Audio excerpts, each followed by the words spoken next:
যারা আল্লাহর রাস্তায় শহীদ হয়, যারা আল্লাহকে রাজি করার জন্য, যারা আল্লাহর কোরআন আল্লাহর দ্বীনকে এই বাংলার জমিনে প্রতিষ্ঠা করার জন্য, যারা ন্যায় ইনসাফ প্রতিষ্ঠা করার জন্য এই বাংলার জমিনে যাদেরকে অন্যায়ভাবে হত্যা করা হয়েছে, শহীদ করা হয়েছে, আল্লাহ সুবহানাহু ওয়া তাআলা বললেন, আসসালামু আলাইকুম ওয়া রাহমাতুল্লাহি তাআলা ওয়া বারাকাতুহু। আলহামদুলিল্লাহ আলহামদুলিল্লাহি ওয়াহদা ওয়াসসালাতু ওয়াসসালামু আলা মান লা নাবিয়্যা বা'দা ওয়া আলা আলিহি ওয়া আসহাবিহি ওয়া বারিক ওয়া সাল্লাম। فقد قال الله سبحانه وتعالى في كلامه المجيد وفي فرقانه الحميد. أعوذ بالله من الشيطان الرجيم. بسم الله الرحمن الرحيم. بسم الله الرحمن الرحيم. ولا تقولوا لمن يقتل في سبيل الله أموات بل أحياء ولكن لا تشعرون. وقال تعالى ولا تحسبن الذين قتلوا في سبيل الله أموات بل أحياء عند ربهم يرزقون.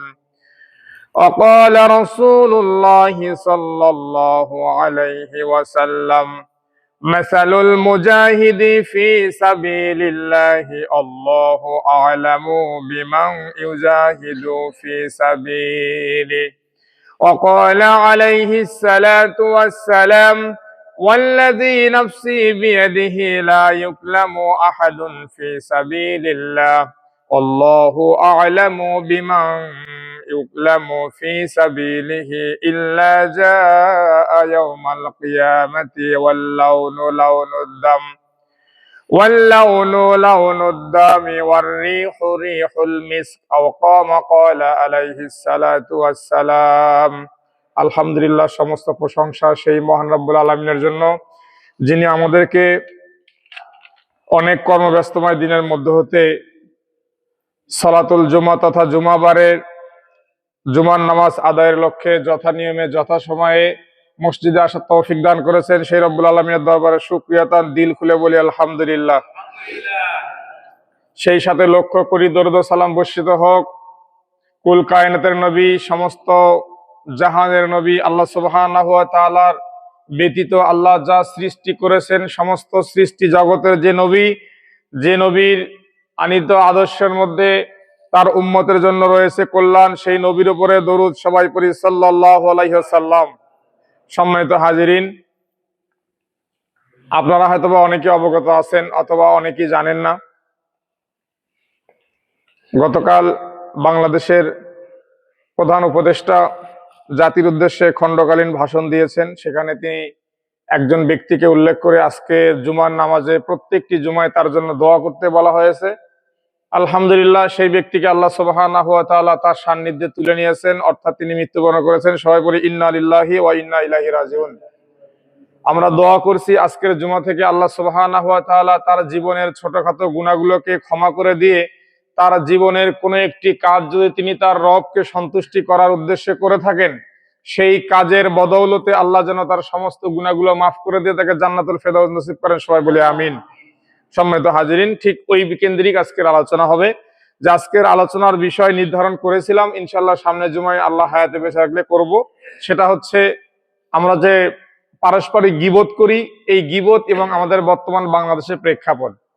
হঠাৎ করে সকালবেলা মোবাইল নিয়ে বসছি আজকের আলোচনা নোট করার জন্য, দেখলাম যে শরীফ ওসমান হাদি ভাই, সে মারা গিয়েছে সিঙ্গাপুর হসপিটালে।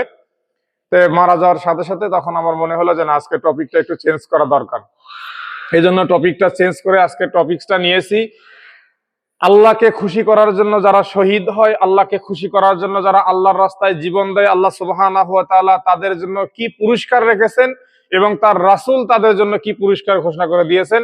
আল্লাহ সুবহানাহু ওয়া তাআলা যদি আমাদেরকে তৌফিক দান করেন, আমরা এই বিষয়ে সংক্ষিপ্ত সময়ে কিছু কোরআন এবং হাদিস থেকে আলোচনা করার চেষ্টা করব, এবং সেই সাথে আমরা যারা উপস্থিত হয়েছি এবং যারা উপস্থিত হব তারা সবাই সুশৃঙ্খল ভাবে আজকের আলোচনা অনুধাবন করার শোনার চেষ্টা করব। আল্লাহ সুবহানাহু ওয়া তাআলা আমাদের সবাইকে তৌফিক দান করে, সবাই বলে আমিন। সম্মানিত হাজিরিন, আল্লাহ সুবহানাহু ওয়া তাআলা সূরা আল বাকারার 154 নম্বর আয়াতের মধ্যে বলতেছেন, ওয়ালা তাকুলু লিমান ইউকতালু ফি সাবিলিল্লাহ। তিনি আল্লাহ এই কোরআনকে নাজিল করেছেন আমাদের রাসূলের উপরে। এটা কি রাসূলকে জীবনে অনুসরণ করার জন্য, মানে রাসূলই শুধু কোরআন মানবে আর কারো মানতে হবে না, বিষয়টা কি রকম? আল্লাহ রাসূল বলেছেন বুইস্তু মুআল্লিমান, আল্লাহ রাসূলকে আল্লাহ সুবহানাহু ওয়া তাআলা পৃথিবীতে শিক্ষক করে পাঠিয়েছেন, যার শিক্ষক স্বয়ং আল্লাহ সুবহানাহু ওয়া তাআলা। আমাদের রাসূলের শিক্ষককে স্বয়ং আল্লাহ। আমাদের রাসূল যে কথা বলেছেন, আল্লাহ তার কথাকে গ্যারান্টি দিয়ে সার্টিফাইড করে কোরআনে বলছেন, ওমা ইয়ানতিকু আনিল হাওয়া ইন হুয়া ইল্লা ওয়াহয়ু ইউহা, যে আমার রাসূল তিনি তার মন গড়া কোনো কথাই পৃথিবীর জমিনে বলেননি যতক্ষণ না পর্যন্ত আল্লাহ বলতেছেন আমি অর্ডার না করছি। তার মানে রাসূলের জবান নিঃসৃত যত কথা সবগুলোই আল্লাহরই কথা, কারণ আল্লাহ তাকে বলতে বলেছেন বিধায় তিনি বলছেন, তার এর বেশি অতিরিক্ত কোনো কথা তিনি বলেননি। সেটা কোন কথা? সেটা এরকম কথা না, সেটা হচ্ছে ধর্ম সংক্রান্ত, আমাদের ইসলাম মানে সম্পর্কিত যত কথা রয়েছে, আমাদের জীবন বিধান সম্পর্কিত যত কথা রয়েছে, এই কথাগুলোর কোনো একটি কথাও আল্লাহ রাসূল নিজের থেকে কখনো বলেননি। সম্মানিত হাজিরিন, সেই রাসূলের উপরে যে কোরআন নাজিল করা হলো আমাদের হেদায়েতের জন্য, আমাদেরকে সুপথ দেখানোর জন্য, আমাদেরকে সরল সঠিক পথে পরিচালিত করার জন্য, সেই কোরআনুল কারীমের মধ্যেই আল্লাহ তার রাসূলকে বলতেছেন, হে রাসূল আপনি মানুষকে বলে দিন, ওয়ালা তাকুলু লিমান ইউকতালু ফি সাবিলিল্লাহ, আল্লাহর রাস্তায় যারা শহীদ হয়, আল্লাহকে রাজি করার জন্য যারা তাদের নিজের জীবনকে অকাতরে বিলিয়ে দেয়, ওয়ালা তাকুলু, তোমরা কখনোই তাদেরকে বলিও না, কি বলিও না? পরবর্তীতে গিয়ে বলছে আমওয়াত, যারা আল্লাহর রাস্তায় শহীদ হয়, যারা আল্লাহকে রাজি করার জন্য, যারা আল্লাহর কোরআন আল্লাহর দ্বীনকে এই বাংলার জমিনে প্রতিষ্ঠা করার জন্য, যারা ন্যায় ইনসাফ প্রতিষ্ঠা করার জন্য এই বাংলার জমিনে যাদেরকে অন্যায়ভাবে হত্যা করা হয়েছে, শহীদ করা হয়েছে, আল্লাহ সুবহানাহু ওয়া তাআলা বললেন ওয়ালা তাকুলু, তোমরা কখনোই বলিও না, লিমান, ওই ব্যক্তিকে, ইউকতালু ফি সাবিলিল্লাহ, যাকে আল্লাহর রাস্তায় শহীদ করে দেওয়া হয়। এখন আল্লাহর রাস্তায় কোনটা, এটা আমি তো গ্যারান্টি দিতে পারবো না। আল্লাহ রাসূল বলছে, যে হাদিসটা আমি বলছি সামনে আলোচনা আসবে, যে মাসালুল মুজাহিদি ফি সাবিলিল্লাহ, আল্লাহর রাস্তায় জিহাদকারীর দৃষ্টান্ত হচ্ছে আল্লাহু আ'লামু বিমান ইউজাহিদু ফি সাবিলি, স্বয়ং আল্লাহই ভালো জানেন যে ব্যক্তিকে হত্যা করা হয়েছে, যে ব্যক্তিকে শহীদ করে দেওয়া হয়েছে, ওই ব্যক্তি তার যে জীবন, তার যে দিনের কর্মকাণ্ড, তার যে সমস্ত আমলনামা তিনি যা করেছেন, এটা কি তিনি পৃথিবীতে কোনো মানুষকে দেখানোর জন্য করেছেন, নাকি এই কাজ তিনি স্বয়ং তার রবকে খুশি করার জন্য করেছেন? এই সম্পর্কে আল্লাহ রাসূল বলতেছেন আল্লাহু আ'লামু বিমান ইউজাহিদু ফি সাবিলি, স্বয়ং আল্লাহ সুবহানাহু ওয়া তাআলাই ভালো জানেন যে তিনি কোন রাস্তায়, তিনি কার রাস্তায়, তিনি কোন দিকে তার জীবনকে বিলিয়ে দিয়েছেন স্বয়ং। সুতরাং এই জন্য আল্লাহ রাসূল বলতেছেন মুজাহিদের দৃষ্টান্ত হচ্ছে ওই ব্যক্তি, যে ব্যক্তি আল্লাহর রাস্তায় শহীদ হয়েছে, স্বয়ং আল্লাহই ভালো জানেন যে তিনি কাকে রাজি খুশি করার জন্য শহীদ হয়েছেন। সুতরাং আমরা আপাত দৃষ্টিতে যতটুকু দেখি, যারা কোরআন সুন্নাহর আলোকে তাদের জীবন মানে জীবনকে দিনাতিপাত করেছেন, যারা কোরআন সুন্নাহর আলোকে তাদের জীবনকে সাজানোর চেষ্টা করেছেন, যারা কোরআন সুন্নাহর হক বিধান রাষ্ট্রে প্রতিষ্ঠা করার চেষ্টা করেছেন, মন থেকে চেয়েছেন, এবং এই লক্ষ্যে তার জীবনের দিনের মানে দিনগুলো, তার জীবনের আবহমান যে দিনগুলো রয়েছে সেগুলোর দিকে সামনে তিনি অগ্রসর হয়েছেন, এরকম কোন ব্যক্তিকে অন্যায়ভাবে যদি আল্লাহ শহীদ করে দেওয়া হয়, হত্যা করা হয়, আল্লাহ সেই ব্যক্তি সম্পর্কে বলেছেন যে ওয়ালা তাকুলু ফি সাবিলিল্লাহি আমওয়াত, যে এরকম ব্যক্তিকে তোমরা কখনোই মৃত বলিও না। আল্লাহ বলতেছেন বাল আহইয়া, বরং তারা জীবিত। ওয়ালাকিল্লা তাশউরুন, আল্লাহ বলতেছেন হে পৃথিবীর মানুষ, তোমাদের অনুধাবন ক্ষমতা নাই, তোমাদের এই শক্তি নাই, তোমাদের এই ধরনের কুওয়াত তোমাদেরকে দেয়া হয় নাই, বা তোমরা এখনো ধারণ করতে পারো নাই যে যাদেরকে আল্লাহর রাস্তায় শহীদ করা হলো তারা যে আল্লাহর নিকটে জীবিত। তোমাদের কাছে তারা মনে হয় তারা সাময়িক মৃত্যুবরণ করেছে। আল্লাহর রাসূল বলেছেন যে শহীদ মৃত্যু এমন এক মৃত্যু যে মৃত্যুর এক পাশে দুনিয়া, অপর পাশে জান্নাত। সুতরাং প্রত্যেকটা মুমিন, এমনকি আল্লাহর রাসূল বলেছেন, দোয়া করেছেন যে আমি এই দোয়া করি আল্লাহ সুবহানাহু ওয়া তাআলা আমাকে যেন তার রাস্তায় শহীদ করেন। আমাকে যদি আবার কখনো এই পৃথিবীতে জীবন দেওয়া হয়, আমি আবার যেন আল্লাহর রাস্তায় শহীদ হয়ে যাই। আমাকে যদি আবার কখনো জীবন দেওয়া হয়, আল্লাহর রাসূল বলেছেন আমি আবার যেন আল্লাহর রাস্তায় শহীদ হয়ে যাই। এটা হচ্ছে শহীদি মর্যাদা, শহীদি মৃত্যুর তামান্না। আল্লাহর রাসূল এই তামান্না সবসময় করেছেন, সাহাবায়ে কেরাম এই তামান্না সবসময় করেছেন, আইম্মায়ে মুস্তাহিদিন এই তামান্না সবসময় করেছেন, আইম্মায়ে মুতাআখিরিন এই তামান্না সবসময় করেছেন। প্রত্যেকটা ইমানদার মুসলমান এই তামান্না করে তাকে যেন শহীদি মৃত্যু আল্লাহ সুবহানাহু ওয়া তাআলা দান করেন, কারণ যে মৃত্যুর এক পাশে দুনিয়া, অপর পাশে জান্নাত। সুবহানাল্লাহ।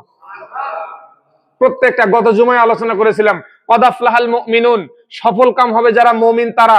আর এই সফলতা হচ্ছে আল্লাহ সুবহানাহু ওয়া তাআলা তার জীবনের সমস্ত গুনাহগুলোকে ক্ষমা করে দিয়ে কাল কিয়ামতে হাশরের মাঠে তাকে আমলনামা ডান হাতে দিয়ে তাকে জান্নাতের সার্টিফিকেট দিয়ে দিবেন।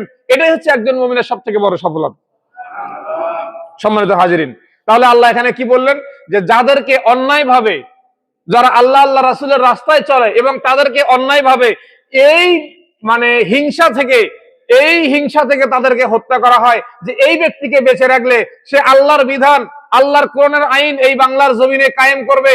আর এই আল্লাহর কোরআনের আইন, আল্লাহর কোরআনের বিধান এই বাংলার জমিনে কায়েম হয়ে গেলে আমাদের চুরি বন্ধ হবে, আমাদের চাঁদাবাজি বন্ধ হবে, আমাদের রাজনীতি করে টাকা কামাই করা বন্ধ হয়ে যাবে। সুতরাং এই ব্যক্তিকে দুনিয়া থেকে তুলতে হবে। এই নিয়তে যখন কোনো ব্যক্তিকে অন্যায়ভাবে হত্যা করা হয়, এই অন্যায়ভাবে হত্যা করা ব্যক্তি কাল কিয়ামতে পরকালে হাশরের মাঠে যখন তাকে বিচার করা হবে, তখন যে ব্যক্তি তাকে অন্যায়ভাবে হত্যা করেছে ওই ব্যক্তি যাকে হত্যা করা হয়েছে তার জীবনের সমস্ত গুনাহগুলো তার আমলনামায় নিয়ে সে হত্যাকারী জাহান্নামে যাবে। আর যাকে হত্যা করা হয়েছে তার আমল যেহেতু গুনাহমুক্ত হয়ে গেল, তার আমলনামা যেহেতু গুনাহমুক্ত হয়ে গেল, সমস্ত গুনাহগুলো তার হত্যাকারীকে দিয়ে দেওয়া হলো। এই হিসেবে সেই ব্যক্তি বিনা হিসেবে জান্নাতে চলে যাবে। সম্মানিত হাজিরিন, আসুন আমরা এই বিষয়ে আজকে আলোচনা শুনবো। আমাদের প্রত্যেকটা মুমিন, প্রত্যেকটা মুসলমান, এমনকি আমি নিজে, আমারও জীবনের তামান্না যে আল্লাহ যদি পৃথিবীতে মৃত্যু তো একদিন দেবে।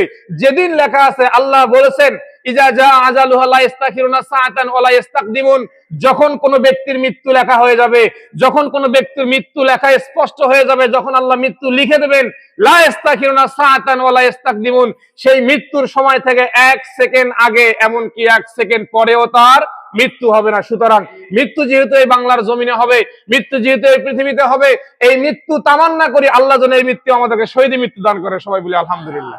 সম্মানিত হাজিরিন, প্রত্যেকটা মুমিনের উচিত শহীদ মৃত্যু তামান্না করা। এই আশা যদি করেন, আল্লাহ রাসূল বলছেন যে ব্যক্তি শহীদ মৃত্যু তামান্না করে যদি বিছানায় সে শুয়েও তার শোয়া অবস্থায়, বিছানায় শয্যাশায়ী অবস্থায় সে মৃত্যুবরণ করে, আল্লাহ তাআলা তার আমলনামায় শহীদ মৃত্যুর সওয়াব লিখে দিবেন।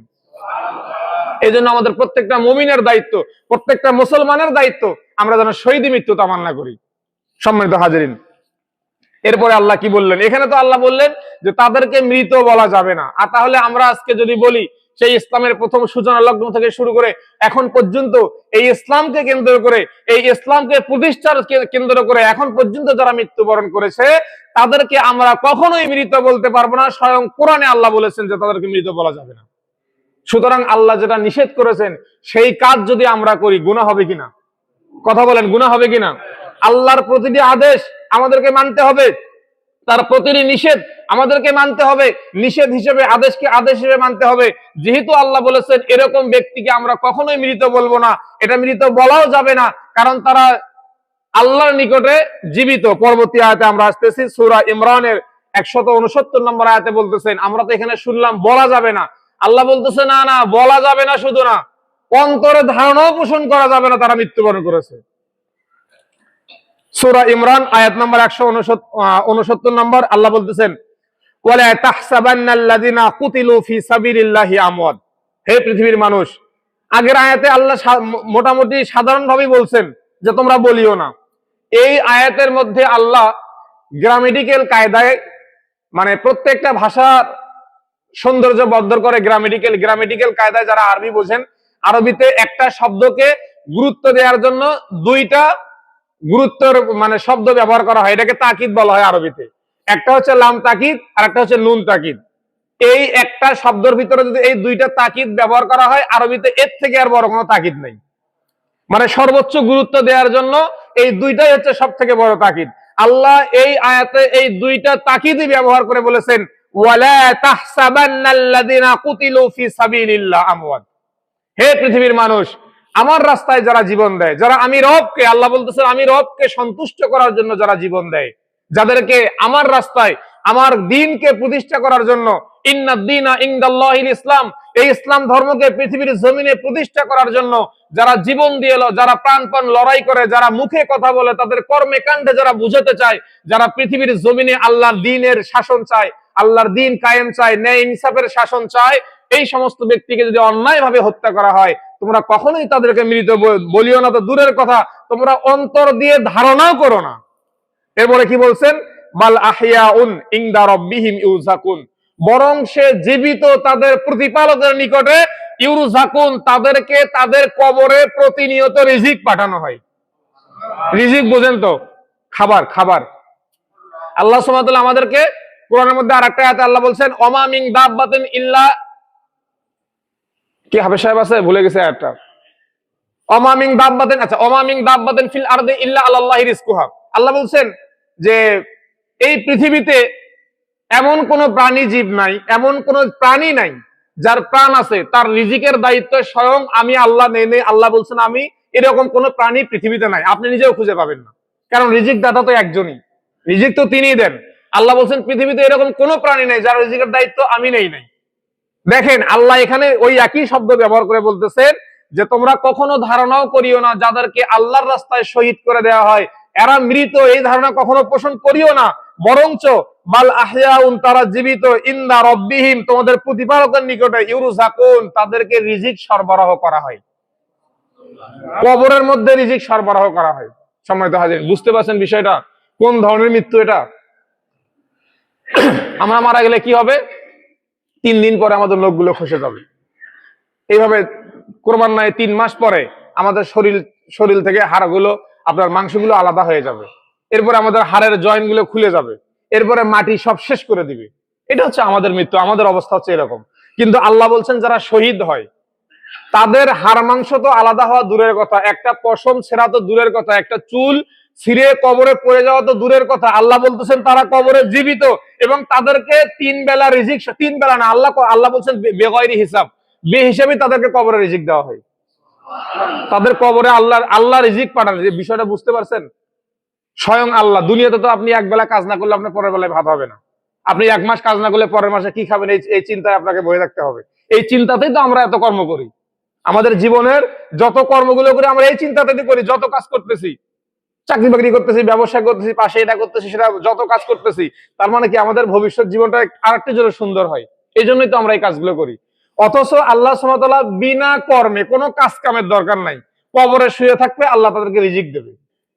সেটা কি কারণে? একমাত্র শহীদী মৃত্যু যদি হয়, আল্লাহ যদি শহীদ হিসেবে কবুল করে পৃথিবী থেকে তুলে নেন, এই মৃত্যুর কারণে আল্লাহ বলছে তাদেরকে মৃত বলাও যাবে না, ধারণাও করা যাবে না, তারা কবরে জীবিত, তাদেরকে আমি সবসময় রিজিক সরবরাহ করে থাকি।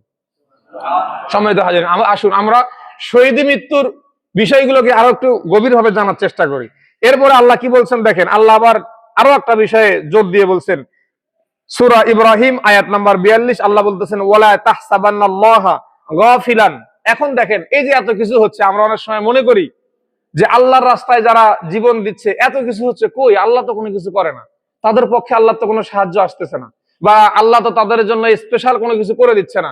মানুষ আল্লাহর পথে চলতেছে, চলতে গিয়ে শহীদ হচ্ছে, কত মানুষ, হাজারে হাজারে লক্ষ লক্ষ মানুষ জীবন দিচ্ছে, শত শত মানুষ জীবন দিচ্ছে, কই কোনো কিছু তো হচ্ছে না।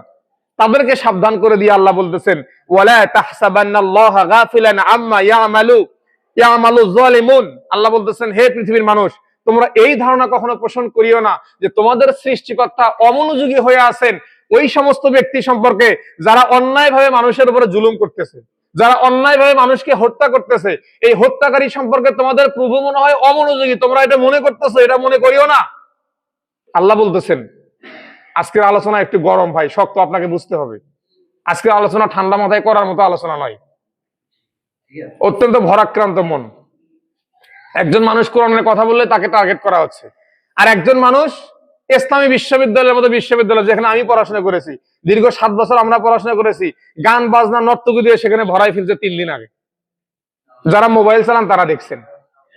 কোন বাপ মায়ের সন্তান প্রকাশ্য ওপেনলি খোলামেলা ছেলে মেয়ে, মানে মসজিদে বলতেও লজ্জা লাগে, এই কাজগুলো করছে? তারা কখনো কারো টার্গেটে পড়ে না। টার্গেটে কে পড়ে? যারা কোরআন নিয়ে কথা বলে, তারাই টার্গেটে। যারা কোরআন নিয়ে কথা বলে, যারা কোরআনের কথা বলে, যারা এই বাংলার জমিনে কোরআনের শাসন প্রতিষ্ঠা করতে চায়, তারাই শুধু টার্গেট। কাদের টার্গেট? অমুসলিমদের টার্গেট। সম্মানিত হাজিরিন, দেখুন আমি কবিতার দিকে যাচ্ছি না। আল্লাহ বলতেছেন ওয়ালা তাহসাবান্নাল্লাহা গাফিলান আম্মা ইয়ামালু যালিমুন। আল্লাহ বলতেছেন আল্লাহ কখনোই গাফেল নয়, আল্লাহ কখনোই অমনোযোগী নয়, আল্লাহ কখনোই তাদেরকে ছেড়ে দিবেন না। তোমরা এই ধারণাও করিও না যারা অন্যায় ভাবে মানুষের উপরে জুলুম করে, যারা মানুষকে হত্যা করে, ইন্নামা ইউআখিরুহুম লিয়াউমিন তাসখাসু ফীহিল আবসার। আল্লাহ বলতেছেন আল্লাহ তাদেরকে অবকাশ দিচ্ছেন, তাদেরকে সময় দিচ্ছেন ওই দিন সম্পর্কে যেদিন মানুষের চক্ষু স্থির হয়ে যায়, মানুষ চোখের পলকটা ফেলার সময় পাবে না। এমন একটা দিন মানুষের সামনে আসবে, এমন একটা সময় মানুষের সামনে আসবে, আল্লাহ বলতেছেন ওই দিন মানুষের এই চোখের পলক ফেলানোর মানে হুঁশ তার থাকবে না, চক্ষু স্থির হয়ে যাবে। আল্লাহ হাসরের মাঠের কথা ভয় দেখি আল্লাহ কথা বলছেন যে ওই দিন পর্যন্ত আল্লাহ তাদেরকে অবকাশ দিচ্ছেন, তুই কত অন্যায় করতে পারিস। কারণ তুই যত অন্যায় করবি আর এক বান্দা তত দ্রুত জান্নাতে যাওয়ার রাস্তা তার হবে, ফয়সালা হয়ে যাবে। কারণ সে অন্যায় করবে, অন্যায় করে তার সমস্ত বান্দার গুণাগুলো তার কাঁধে দেবে, আর ওই বান্দা জান্নাতে চলে যাবে। আর একজন শহীদ, যাকে আল্লাহ রাস্তায় শহীদ করা হয়, সামনে আমি আলোচনায় আরো যাচ্ছি, সামনে আছে আলোচনা। একজন শহীদকে আল্লাহ সুবহানাহু ওয়া তাআলা বলবেন যে তুমি 70 থেকে 72 জন তোমার নিকট আত্মীয় স্বজন, পাড়া প্রতিবেশী, তোমার পরিচিত যারা তোমাকে ভালোবাসছে, এরকম ব্যক্তিকে তুমি সুপারিশ করে জান্নাতে নিয়ে যাও। সুতরাং এরকম একজন শহীদের পক্ষে কথা বলা এটা আমাদের ইমানি দায়িত্ব। কারো ভালো নাও লাগতে পারে, এটা আমাদের ইমানি দায়িত্ব। কারণ আল্লাহ রাসূল বলছেন কুন আলেমান আও মুঈনান আও মুহিব্বান, হয়তোবা আলেম হও অথবা আলেমকে সাহায্যকারী হও, অথবা যদি নাও পারো আলেমকে ভালোবাসো। কারণ ইন্নামাল উলামাউ ওয়ারাসাতুল আম্বিয়া, এই আলেমরা হচ্ছে নবীদের ওয়ারিস। নবীরা যে কাজ করে গেছেন পৃথিবীতে, আল্লাহ রাসূলের কথা মানে প্রচারের দায়িত্ব যে মানে যাদেরকে দেয়া হয়েছে এই পৃথিবীতে, এই দায়িত্বর আল্লাহ রাসূল তো করে গেছেন। এর পরবর্তী প্রজন্ম যারা আসবে, পৃথিবীতে যত মানুষ আসবে, তাদের সামনে কোরআনের বাণী হাদিসের বাণী পৌঁছে দেওয়ার দায়িত্ব এবং যে কাজগুলো করে থাকে এদেরকে বলা হয় আলেম। আর এদের সম্পর্কে আল্লাহ রাসূল বলছেন এরা হচ্ছে নবীদের ওয়ারিস। ওয়ারিস পর্যন্ত আপনার বাবা মারা গেলে আপনার বাবার সম্পদ কে কে পাবে? আপনি যখন তহসিল অফিসে যাবেন সম্পদ বন্টনের জন্য, কতটুকু জমি আছে বাবার জমির কাগজপত্র তোলার জন্য যাবেন, তারা বলবে যে আপনি একটা ওয়ারিস সনদ নিয়ে আসেন। ওয়ারিস সনদ মানে কি? এই ব্যক্তির সম্পদের ভাগ কে কে পাবে। এই ওয়ারিস সনদ আপনি কম্পিউটারে লিখবেন, লেখার পরে আপনার স্থানীয় যে মেম্বার সাহেব আছে, সদস্য, উনি সার্টিফাইড করবেন যে হ্যাঁ এই ব্যক্তির ওয়ারিস এই কয়জন। এরপরে আপনার চেয়ারম্যান সার্টিফাইড করবে, এরপরে সেই কাগজ আপনার গ্রহণ করে সেই অনুপাতে আপনাকে সম্পদ ভাগ করে দেওয়া হবে। সুতরাং আল্লাহর রাসূলের যে সম্পদ, আল্লাহ রাসূলকে কি সম্পদ দেওয়া হয়েছে? আল্লাহ কোরআনে বলছে ইন্না আতাইনাকাল কাউসার।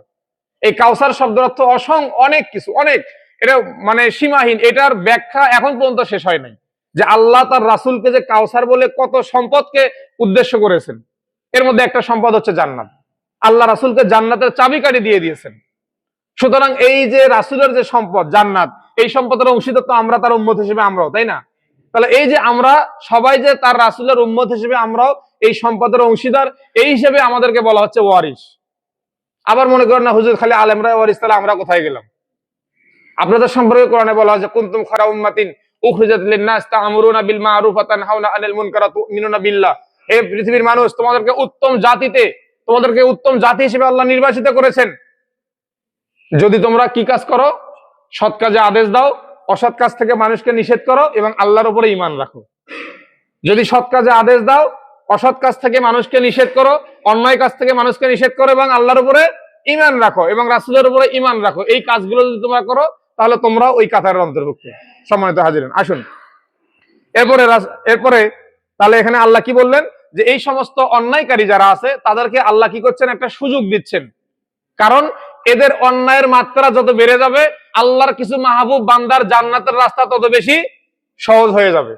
এদের অন্যায়ের মাত্রা যত বেশি বেড়ে যাবে, আল্লাহর কিছু প্রিয় বান্দার জান্নাতে যাওয়ার রাস্তা তত বেশি সহজ হয়ে যাবে। সম্মানিত হাজিরিন, আসুন আমরা আরেকটি হাদিস শুনি। হযরত আবু হুরায়রা রাদিয়াল্লাহু তাআলা হতে বর্ণিত, তিনি বলেন, আল্লাহ রাসূল ইরশাদ করেন, ওয়াল্লাযী নাফসি বিয়াদি, ওই সত্তার শপথ যার হাতে আমার প্রাণ। আল্লাহ রাসূল বলতেছেন এই কথা, যে ওই সত্তার শপথ, ওই প্রভুর শপথ যার হাতে আমি মুহাম্মদ সাল্লাল্লাহু আলাইহি ওয়াসাল্লামের প্রাণ। আল্লাহ রাসূল বলছেন যে আমার প্রাণ যার হাতে, আমি তার শপথ করে বলতেছি। এই জন্য পৃথিবীতে আল্লাহ ব্যতীত পৃথিবীতে অন্য কোনো কিছুর নামে শপথ করা জায়েজ না, এটা হারাম। কোন মানুষ যদি বলে যে মসজিদের কসম, কোন মানুষ যদি বলে যে মক্কার কসম, মদিনার কসম, এই কসম সেই কসম, আসমানের কসম, জমিনের কসম, সব হারাম, গুনাহ হবে। আল্লাহ ব্যতীত কারণ আমি কসম করা জায়েজ নাই। কি বলছেন? লা ইউকলামু আহাদুন ফি সাবিলিল্লাহি আল্লাহু আ'লামু বিমান ইউকলামু ফি সাবিলিহি। আল্লাহ রাসূল বলতেছেন যে আল্লাহর রাস্তায় যারা আহত হয়, যাদেরকে জখম করা হয়, এই জখম যে ব্যক্তি হচ্ছেন, সেই ব্যক্তির জখম হওয়া এবং সেই ব্যক্তি, আল্লাহ বলতেছেন তার সৃষ্টিকর্তা রব তিনি জানেন যে ব্যক্তিকে পৃথিবীতে জখম করা হলো সেই ব্যক্তি কি তার পথে ছিল কি ছিল না। এটা স্বয়ং আল্লাহ রাসূল বলছেন, তিনি ভালো জানেন, যিনি তাকে সৃষ্টি করেছেন। এবং কি বলছেন? ইল্লা জাআ ইয়াউমাল কিয়ামাতি, তবে তাকে কিয়ামতের দিনে নিয়ে আসা হবে কিভাবে? যাকে জখম করা হয়েছে, যার শরীর থেকে রক্তবিন্দু এই বাংলার জমিনে, পৃথিবীর জমিনে ঝরে পড়েছে, তাকে কিয়ামতের মাঠে আল্লাহ বলছেন কবর থেকে কিভাবে তোলা হবে? ওয়াল লাউনু লাউনুদ দাম, তার শরীর থেকে টকটক রক্ত ঝরছে।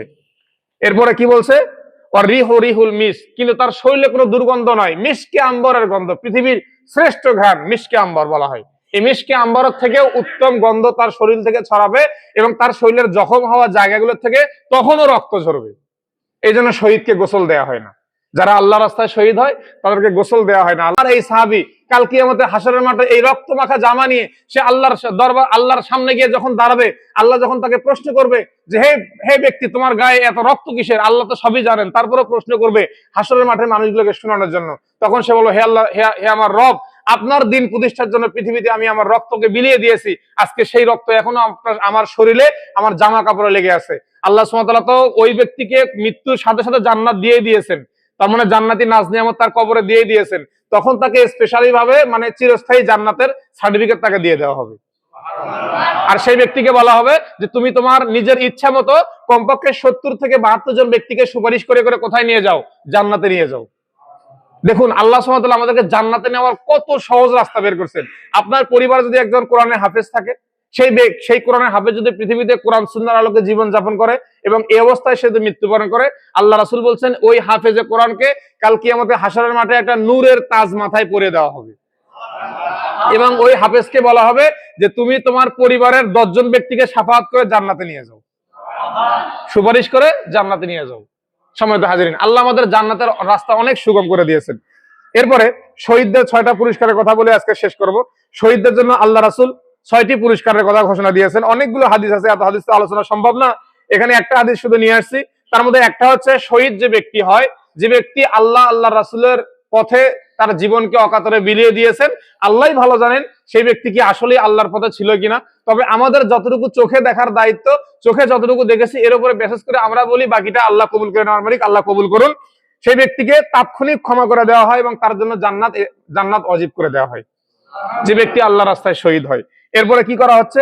2 নম্বর, তার কবরে কোনো আযাব হয় না, কবরের আযাব সাথে সাথে মাফ হয়ে যায়। এরপরে 3 নম্বরে বলা হচ্ছে হাশরের মাঠে তাকে এমন এক মুকুট, তাকেও এমন এক মুকুট পরে দেওয়া হবে যে মুকুটের ভিতরে পৃথিবীর শ্রেষ্ঠ দামি সম্পদ মণি মুক্তা খচিত স্বর্ণ মুকুট তার মাথায় পরে দেওয়া হবে। এরপরে কি বলা হচ্ছে? হাশরে কাল কিয়ামতে হাশরের মাঠে যেদিন সূর্য, এই যে আমরা যেটা বলি আধা হাত বা 1 হাত 6 হাত, অথবা হাদিস শরীফে আসছে মানে একটা নির্দিষ্ট দূরত্ব, সূর্য তো 9 কোটি 30 লক্ষ মাইল দূরত্ব, এখান থেকে তাপ দিলে আজকে শীতকালে আপনি দেখেন রোদের ভিতরে দাঁড়ানো যাচ্ছে না। আল্লাহই ভালো জানে যে এবারকার গরমকালে কি অবস্থা হবে তাপমাত্রার। শীতকালে রোদের ভিতরে দাঁড়ানো যাচ্ছে না, রোদের তাপে এত তাপমাত্রা। তাহলে 9 কোটি 30 লক্ষ মাইল দূরে থেকে একটা সূর্য তাপ দিচ্ছে, সেই তাপ যদি আমাদের সহ্য না হয়, যেদিন সূর্য আমাদের মাথার উপরে চলে আসবে, ওই দিনের তাপ আমরা কিভাবে সহ্য করব? আল্লাহ রাসূল বলতেছেন ওই দিন শহীদদেরকে মাফ করে দেওয়া হবে, ওই সূর্যের তাপ তারা দেখবে না, তাদের শরীর ওই সূর্যের তাপ স্পর্শ করবে না। এরপরে বলা হচ্ছে ওই যেটা আগে বলছি যে 70 থেকে আচ্ছা হ্যাঁ, তাদেরকে মানুষকে সুপারিশ 70 থেকে 72 জন মানুষকে সুপারিশ করে জান্নাতে নেওয়ার ক্ষমতা তাদেরকে দেওয়া হবে। এরপরে শহীদ যারা হবে তাদেরকে জান্নাতের ভিতরে তাদের স্ত্রী বাদে তাদেরকে 70 জন হুর দেওয়া হবে তাদের খেদমতের জন্য। এরপরে কি বলা হচ্ছে, নিকট আত্মীয় স্বজন থেকে শুরু করে, যেটা আমি আগেই বলছি যে 70 থেকে 72 জন মানুষকে সুপারিশ করে জান্নাতে নেওয়ার অধিকার তাকে দিয়ে দেওয়া হবে। এর থেকে আর বড় কি হতে পারে? সম্মানিত হাজিরিন, আসুন আমরা এই শহীদ মৃত্যু, আমরা মুসলমান হিসেবে আমাদের প্রত্যেকটা মুসলমানের দায়িত্ব, আমরা মনে মনে তামান্না করো মৃত্যু আমাদেরকে তো হবেই। এটা আমি গত জুমার আগের জুমায় আলোচনা করেছিলাম যে মৃত্যু হচ্ছে মানুষের জীবনে এক অনিবার্য সত্য, এখান থেকে বাঁচার কোনো অবকাশ নাই। আমরা জানাজায় গেলে এই আলোচনাগুলো শুনে থাকি, যেহেতু আমরা বাঁচবোই না, তাহলে আমরা মনে মনে নিয়ত করে থাকি আল্লাহ তুমি আমাদেরকে মৃত্যু দিলে শহীদী মৃত্যুটাই দিও। এরপরে আল্লাহ কিভাবে মৃত্যু দিবে আল্লাহ ভালো জানেন, মৃত্যু আমাদের কিভাবে লেখা আছে আল্লাহ ভালো জানেন। আমরা যদি নিয়ত করে রাখি, কারণ মুসলমান যখন কোনো সৎ কাজের নিয়ত করে সাথে সাথে তার আমলনামায় সব লেখা হয়, আর যখন কোনো অন্যায় কাজের নিয়ত করে ওই অন্যায় তার দ্বারা সংগঠিত শেষ না হওয়া পর্যন্ত তার আমলে তখনও গুনাহ লেখা হয় না, তারপরেও তাকে অবকাশ দেওয়া হয় 3 দিন পর্যন্ত, দেখি সে ক্ষমা চায় কিনা আল্লাহর কাছে। এরকম 3 দিন পরে তার আমলনামায় গুনাহগুলো লেখা হয়, যে 3 দিনের মধ্যে সে ক্ষমা চেয়ে নেয় তারপরে তাকে ক্ষমা করে দেওয়া হয়। সম্মানিত হাজিরুন, আমরা সবাই আমরা অবশ্যই মুসলমান হিসেবে দিলে এই তামান্না রাখবো, আল্লাহ যেন আমাদেরকে যখনই মৃত্যু দেন, যেদিনই মৃত্যু দেন, মৃত্যু তো আমাদের হবেই, আল্লাহ যেন আমাদেরকে শহীদী মৃত্যু দান করেন। এবং সেই সাথে আল্লাহ রাসূলের জামানাত থেকে শুরু করে এখন পর্যন্ত আমাদের যে সমস্ত ভাইরা দিন প্রতিষ্ঠার লক্ষ্যে এই ইসলাম পৃথিবীর জমিনে ইসলামের বাণী ছড়িয়ে দেওয়ার লক্ষ্যে যারা শহীদ হয়েছেন, আল্লাহ সবাইকে শহীদের সর্বোচ্চ মাকাম দান করুক, শহীদ হিসেবে কবুল করে নেক, এবং শহীদ হিসেবে কবুল করে নিয়ে তাদেরকে আল্লাহ সুবহানাহু ওয়া তাআলা তাদের কবরকে জান্নাতের বিছানা তাদেরকে বিছায় দেখ। ওয়া আখিরু দাওয়ানা আনিল হামদুলিল্লাহি রাব্বিল আলামিন।